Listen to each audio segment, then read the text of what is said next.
Восьмая международная выставка Digitech Expo 2012 прошла в этом году с 5 по 7 октября.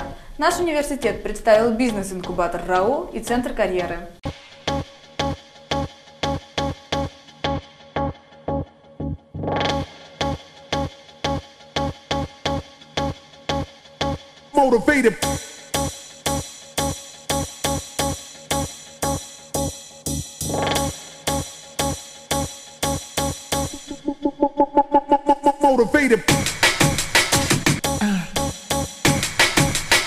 Digitech Expo 2012-ին հայ-ռուսական համալսարանը ներկայանում է բիզնես ինկուբատորով և տեղեկատվական տեխնոլոգիաների տնտեսության մեջ մագիստրական ծրագրով։ Մենք եզակի համալսարաններից ենք, միակ համալսարանն ենք Հայաստանի Հանրապետությունում, որ ունի բիզնես ինկուբատոր և որի առաքելությունը հիմնականում կայանում է նրանում, որ աջակցում ենք ուսանողությանը, որպեսզի նրանք իրականացնեն իրենց բիզնես գաղափարները։ Բացի դրանից բիզնես ինկուբատորի առաքելությունը կայանում է նրանում, որ մենք աջակցում ենք կրթական գործընթացին, որպեսզի նա ուսանողների համար լինի ավելի պրակտիկ, այսինքն ուսանողները այն առարկաները, որ սովորում են, նաև ինկուբատորի աջակցությամբ կարողանան այդ առարկաները պրակտիկ կիրառել բիզնեսում, աշխատանքում և հասկանան դրանց նշանակությունը։ Я выпускник нашего университета, Российско-Армянского славянского университета.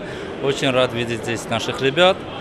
В чем суть нашей помощи бизнес-инкубатору РАУ? Это установление сотрудничества, то есть помощь в установлении сотрудничества с программой USAID и DMC, помощь логистике, помощь какими-то маркетинговыми материалами. Мы думаем, что участие бизнес-инкубатора РАУ и Центра карьеры РАУ довольно-таки поможет нашему университету и поможет установить хорошие связи и отношения.